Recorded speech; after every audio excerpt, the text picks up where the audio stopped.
Assalamu alaikum and welcome back to the Halal Times YouTube channel. Brothers and sisters, Japan, as you know, with its rich culture and breathtaking landscapes, is an increasingly popular destination for travelers worldwide. But for Muslim travelers, this beautiful country can present some unique challenges. Today, we'll dive into these issues and provide some handy tips to help you navigate Japan more comfortably. And we've been passionate about this topic as we've been living in Japan for so many decades. So before we go deeper, I would request you to subscribe, like, and share this video for more insights on halal travels, not just in Japan but everywhere in the world. So, brothers and sisters, first up, let's talk about one of the biggest hurdles, which is where to find halal food in Japan. As you know, Japan is renowned for its culinary delights, but many traditional dishes do not meet halal standards, making dining out a bit tricky for Muslim travelers. You know what happened? Just last Friday, I met two travelers from India while waiting at a traffic signal. They were struggling to find halal restaurants near their hotel in Shinjuku, despite the growing number of halal certified restaurants in Tokyo. It's still a challenge, especially in less tourist centric areas. So, here are some tips to help you find halal food in Japan relatively easily. Not very easily, but relatively easily, I would like to say.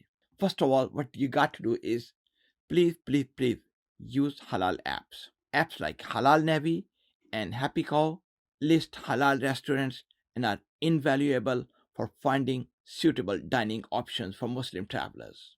But just a word of caution, especially as far as Halal Navi is concerned, of course, and maybe the other one as well. These apps are managed by non Muslims, so I don't know to what extent they confirm every single restaurant before entering their data into their app. So I'm not sure exactly. So the very first thing you got to do is that please confirm it with the restaurant wherever you go with the restaurant whether they serve halal food or not. If they say that they serve halal food, then of course, inshallah, you can eat. Otherwise, of course, you got to find a different restaurant. And, you know, you also got to look for halal certifications. Here in Japan, in Tokyo, and in so many other cities in the country, many restaurants display their halal credentials prominently. So please keep an eye out for these signs. And the third thing which I would like to mention is please consider vegetarian vegan options. When halal options are not available, they are scarce. Vegetarian or vegan restaurants can be a good alternative, but even there, you got to ask them two questions. One is that they don't use alcohol for preparing any of their dishes. This is the very first question. And the other question is that they don't use fat based, animal based cooking oil in preparing their dishes. You know, in most of the cases, fat based cooking oil, animal based cooking oil is cheaper. They like to use that oil instead of vegetable oil. So you got to confirm these two things before you can make sure that the food which is being served to you is actually halal or not. So, next, let's tackle the accommodation issue, particularly the privacy concerns in capsule hotels. What happened is, Japan's capsule hotels are unique and affordable, of course, but they may not always provide the privacy some Muslim travelers, of course, all Muslim travelers prefer. The Indian travelers I had just mentioned, I met them. They shared their experience of staying in a capsule hotel. They were concerned about the lack of privacy with people roaming around in minimal or maybe no clothing. They could not go even to washroom. Why? Because didn't have any proper doors. Additionally, the setup of placing shoes on one floor, luggage on another, and sleeping in a capsule on a different floor can be challenging as well as inconvenient for most people, not just Muslim travelers, for most people. So, my handy tips for choosing accommodations in Japan. First of all, before you book for any accommodation, please research ahead.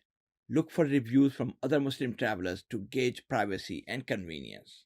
And the second suggestion which I would like to make is please opt for private rooms. If budget allows, consider booking a private room in a hotel or a guest house or in a hostel. Another thing which I would like to mention is please check hotel amenities. Some hotels offer amenities catering to Muslim travelers, such as prayer mats and halal meats. So you got to check for these features before booking. Another challenge, which can be, of course, if you are just visiting for a couple of days, maybe I'm not recommending it, but maybe you can say your prayers in your hotel room or wherever makes sense, depending on your situation, depending on your circumstances. But if you are looking for a mosque or prayer space, it can be a challenge in Japan. How? You know, coming back to our story, our encounter with the Muslim brothers from India.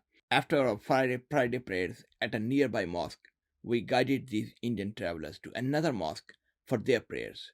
Knowing where mosques are located and how to get there is crucial. And of course, if you don't know the language, if you come to Japan for the first time, then of course it could be a big challenge for you.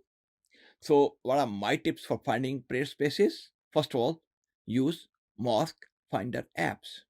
Apps like Muslim Pro and Salatomatic can help locate the nearest mosques. The second tip is ask local or a hotel staff. Sometimes it happens is that locals or hotel staff can provide valuable information regarding the nearby prayer spaces or mosques. So another thing which you got to be able to do is you must plan your day, incorporate prayer times into your travel itinerary to ensure you can find a suitable place to pray. So, beyond these specific challenges, understanding and respecting Japanese customs and etiquettes is also crucial. For instance, removing shoes before entering homes or certain establishments is a common practice in Japan, so you must follow it. Otherwise, you will be considered rude. So, while increasing, another thing is English is increasingly spoken in tourist areas, the language barrier can still pose huge challenges for Muslim travelers. Of course, all types of travelers, not just Muslim, but otherwise as well. So, learning a few basic Japanese phrases or using translation apps can be a huge help for you. So, navigating Japan's extensive transportation system sometimes can be daunting experience. Understanding the different train lines, ticketing systems, and schedules is essential for smooth travel. And of course, it's for everybody, not just for Muslim travelers, but for everybody. Sometimes we, the locals, of course, we've been living here for so long a time, sometimes it can be confusing for us as well. Of course, it will definitely be confusing for you. So you got to have a clear understanding of what you're going to do, where you're going, and which train line you have to use. So, brothers and sisters, as a word of caution, I would like to mention that traveling in Japan as a Muslim traveler can present some unique challenges. But with a bit of preparation and knowledge, these challenges can be effectively managed. What you should be doing is please use modern technology. So, despite the challenges, Japan's hospitality and incredible sights make it a worthwhile. Despite the challenges, Japan's hospitality and incredible sights make it a worthwhile destination for Muslim travelers of all types and budgets. If you've had similar experiences or have tips to share, please leave a comment below. And please don't forget to hit that subscribe button like this video and share it with your friends and colleagues. Inshallah, we hope to be able to speak with you very soon with another episode from the Halal Times. Till then, Assalamu alaikum.